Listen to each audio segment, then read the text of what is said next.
ఓం శ్రీ గణేశాయ నమః. ఓం శ్రీమాత్రే నమః. అందరికీ ఆహాహా ఏమి పద్యానికి స్వాగతం, సుస్వాగతం.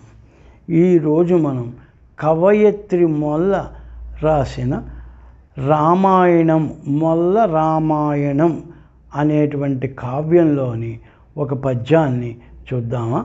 ఇది అయోధ్యావర్ణనము అని చెప్పబడింది, బాలకాండలోనిది. కవయిత్రి మొల్ల ఆవిడే ఆంధ్రాలో మొట్టమొదటి కవయిత్రి. ఆవిడ ఆ రోజుల్లో స్త్రీలకు ఎక్కువగా విద్య నేర్చుకోవడానికి ఆదరణ లేని కాలంలో కూడా ఆవిడ ఈ మొల్ల రామాయణాన్ని రాయగలిసింది ఎంతో ధైర్యంగా. అందుకే ఆవిడ చెప్పుకున్నారు, ఆవిడ ఎక్కడ చదువుకోలేదు, శ్రీకంఠ మల్లేషు వల్ల నేను ఇది రాయగలిసాను అని చెప్పింది ఆవిడ. శ్రీకంఠ మల్లేషు వరము చేత అని చెప్పింది ఆవిడ. గోకవరపు శ్రీకంఠ మల్లేషు వరము చేత నేను ఈ రామాయణాన్ని రాస్తున్నాను అని చెప్పింది. అలాగే రామచంద్రుడే స్వయంగా చెప్తే నేను రాశాను అని చెప్పుకుంది. ఆవిడకి అర్థాలు కానీ, సమాసాలు కానీ, ఛందోబద్ధత కానీ, అలాగే దేశీయ పదాలు కానీ ఇవేవి నాకు తెలియదు అని వినమ్రంగా చెప్పుకుంది ఆవిడ. ఆవిడే తెలుగులో మొట్టమొదటి కవయిత్రి. అలాగే ఆవిడ విదుషీమణి, రామాయణ కావ్యాన్ని రాసిన రసధుని అని కూడా అందరూ చెప్పారు. ఎప్పుడో త్రేతాయుగం నాటి అయోధ్యాపురాన్ని ఆవిడ మన తెలుగు గడ్డ మీద ఉండి ఎంతో చక్కగా అయోధ్యాపుర వర్ణనం చేసింది. అది మనం ఒకసారి చూద్దామా. అయోధ్యాపుర వర్ణనం. ఇప్పుడు మనకి శ్రీరామచంద్ర ప్రభు అయోధ్యలో తన దివ్య దర్శనం ఇవ్వడానికి సిద్ధంగా ఉన్నాడు. ఆ సందర్భంగా మనం అయోధ్యాపుర వర్ణనం మొల్ల ఎలా రాసిందో మనం చూద్దామా. సరయూ నదీ తీర సతత సన్మంగళ ప్రభవోన్నత మహావైభవము. సరయూ నదీ తీర సతత సన్మంగళ ప్రభవోన్నత మహావైభవము. కనక గోపుర హర్మ్య ఘన కవాటోజ్వల ప్రాకార గోపుర శ్రీకరము. గజ వాజి రథ బట గణికాతపత్ర చామరకేతు తోరణ మండితము. ధరణీవధూటికాభరణ విభ్రమరేక దర్శించు మాణిక్య దర్పణము. భానుకుల దీపరాజన్య పట్టభద్ర భాసి నవరత్న ఖచిత సింహాసనము. నాగనుతికెక్కు మహిమన్ అనారతము ధర్మ నిలయము మహిన్ అయోధ్యాపురము. ఇది ఆవిడ రాసినటువంటి పద్యం. ఇందులో ఎంతో మంచి కవిత్వాన్ని, ఆశ్చర్యపరిచేటువంటి కవిత్వాన్ని ఇందులో ఆవిడ రాశారు. చూడండి, సరయూ నదీ తీర, సరయూ నది ఒడ్డున ఉన్నది అయోధ్య నగరం అది చెప్తున్నారు. సరయూ నదీ తీర సతత సన్మంగళ ప్రాభవ ఉన్నత మహావైభవము. కీర్తి ఎక్కడుంది? సతత సన్మంగళం. సరయూ నదీ తీరంలో మనకి సతతం అంటే సదా, ఎల్లప్పుడూ మంగళాలే జరుగుతున్నాయట. అది చెప్తున్నది ఆవిడ. సరయూ నదీ తీర సతత సన్మంగళ ప్రాభవోన్నత మహావైభవము. ఆ ప్రాభవం ఏంటని చెప్పాలి, అది మహావైభవం.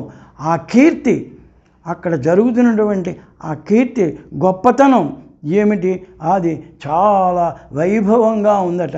అక్కడ ఆ సరయూ నదీ తీరంలో ఎప్పుడూ కూడా అక్కడ శుభాలే జరుగుతుంటాయట, సన్మంగళాలు. చూడండి, కనక గోపుర హర్మ్య ఘన కవాటోజ్వల ప్రాకార గోపుర శ్రీకరము. ప్రాకార గోపురం అక్కడ శుభకరమైనటువంటి గోపురం ఉన్నది. ఎలాగా? కనక గోపుర హర్మ్య అని పెట్టారు. కనక గోపురము అంటే బంగారు గోపురము.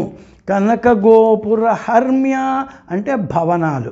భవనాలు అనుకోండి, మిద్దెలు అనుకోండి, మేడలు అనుకోండి, పెద్ద మేడలు.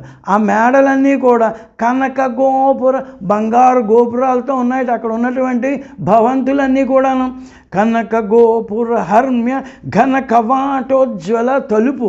ఘనమైనటువంటి తలుపులు. మనకి కోటకి చాలా పెద్ద పెద్ద తలుపులు ఉంటాయి కదా, అలాగే ద్వారబంధాలు ఉంటాయి. అది ఆవిడ చెప్తుంది. అవన్నీ కూడా బంగారంతో ఉన్నాయంట. కనక గోపుర హర్మ్య ఘన కవాట ఉజ్వల ప్రకాశిస్తున్నాయట. ఆ తలుపులు అయితేనే, ఆ ద్వారబంధాలు అయితేనే, అవన్నీ ఆ గోపురాలన్నీ కూడా కనకంతో బంగారంతో ఉన్నాయట. ప్రాకార గోపుర శ్రీకరము. ఆ ప్రాకార గోపుర శ్రీకరం. గోపురాలు శ్రీకరం అంటే ఏంటంటే అది అయోధ్య నగరం. అంచేత శ్రీకరమైనటువంటి శుభాలు కలిగించేటువంటి గోపురం. మనం కూడా వెంకటరమణమూర్తి దేవాలయానికి వెళ్ళినప్పుడు ఆ గోపురాలను చూస్తాం, నమస్కారాలు చేస్తాం. అదిగో అల్లదిగో శ్రీహరివాసం అంటూ ఆ గోపురాలను చూస్తాం మనం. అలాగే ఇక్కడ కూడా అది రామచంద్ర ప్రభు, దశరథుడు మొదలైన వాళ్ళు పరిపాలించినటువంటి అయోధ్య నగరం కాబట్టి అక్కడ గోపుర శ్రీకరము. గోపురాన్ని చూస్తే చాలట అందరికీ మనకి శ్రీకరము అంటే శుభము అని చెప్పారు, మంగళకరము అని చెప్పింది ఆవిడ. చూడండి, కనక గోపుర హర్మ్య ఘన కవాట ఉజ్వల ప్రాకార గోపుర శ్రీకరము. గజ వాజి రథ భట గణికాత పత్ర చామరకేతు తోరణ మండితము. అక్కడ తోరణాలు కట్టారట. అవి చాలా అలంకారంగా కట్టారట. మండితం అలంకారంగా కట్టారు. అవి ఎలా ఉన్నాయట ఆ తోరణ మండితాలు? అందులోంచి ఏమిటి కనిపిస్తున్నాయట మనకి?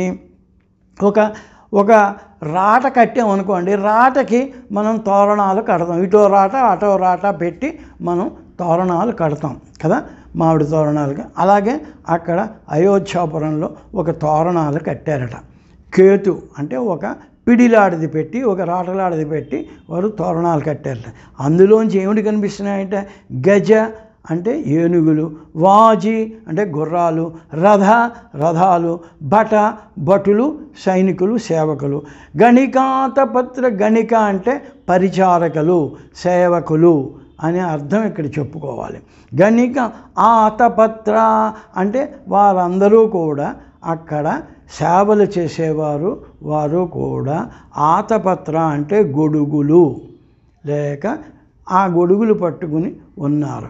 అలాగే చామరలు అంటే వింజామరలు వేచడానికి సిద్ధంగా వాళ్ళు పట్టుకుని ఉన్నారు. అక్కడ గజవాజిరథ భట గణికాతపత్ర చామరకేతు తోరణ మండితము. ఆ తోరణం కట్టారట.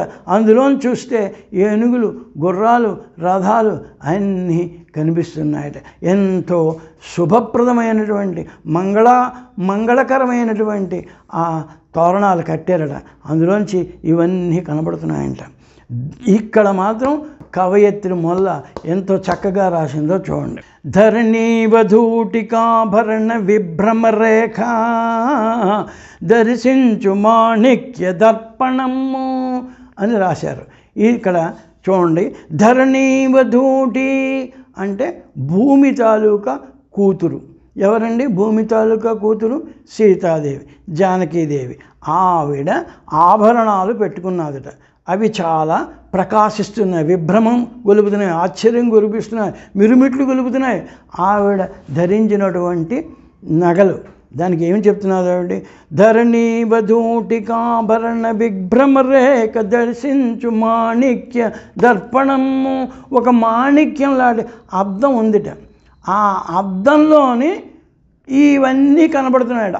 ఆవిడ పెట్టుకున్న నగలన్నీ కూడా అయోధ్య నగరం అనేటువంటి అద్దంలో ఆవిడ పెట్టుకున్నటువంటి నగలన్నీ కూడా మనకు కనబడుతున్నాయి. విభ్రమరేఖ, ఆశ్చర్యం గొలుపుస్తున్నాయి, మిరుమిట్టు గొలుపుతూ కనిపిస్తున్నాయి ఆవిడ పెట్టుకున్న నగలన్నీ అని ఆవిడ రాసింది. మనకి ఒక లోకోక్తి, ప్రజలందరిలోని ఒక లోకోక్తి ఉన్నది. ఏమిటది?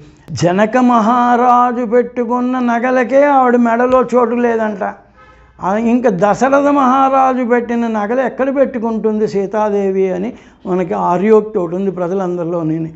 అదే ఇక్కడ చెప్తున్నారు. ధరణీవధూటికాభరణ విభ్రమరేఖ దర్శించు మాణిక్య దర్పణము. అద్దంలో చూస్తే ఆవిడ తాలూకా ఆభరణాలన్నీ కూడా కనబడుతున్నాయి అయోధ్యాపురిలో అని చెప్పారు. భానుకుల దీపరాజన్య పట్టభద్రభాసి నవరత్న ఖచిత సింహాసనము. ఆ సింహాసనం నవరత్న ఖచితమైనటువంటి సింహాసనం ఎంతో ప్రకాశిస్తున్నది. ఎవరి చేత?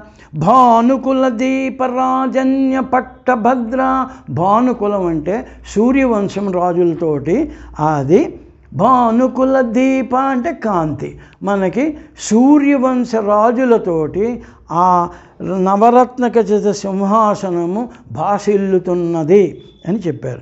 నాగనుతికెక్కు మహిమ అనారతము. నాగనుతికెక్కు, నాగం అంటే స్వర్గం. స్వర్గం వరకు కూడా ఈ పేరు ప్రఖ్యాతులు, ఈ ప్రాభవం, ఈ వైభవం అన్నీ కూడా స్వర్గం వరకు వెళ్ళేట. ధర్మ నిలయము మహినయోధ్యాపురము. ఎందుకు వెళ్ళింది? ధర్మ నిలయం కాబట్టి స్వర్గం వరకు వెళ్ళింది. వాళ్ళు ధర్మప్రభులు కదా, దేవతలందరూ కూడా ధర్మాన్ని రక్షించడానికి కదా దేవతలు ఉన్నారు.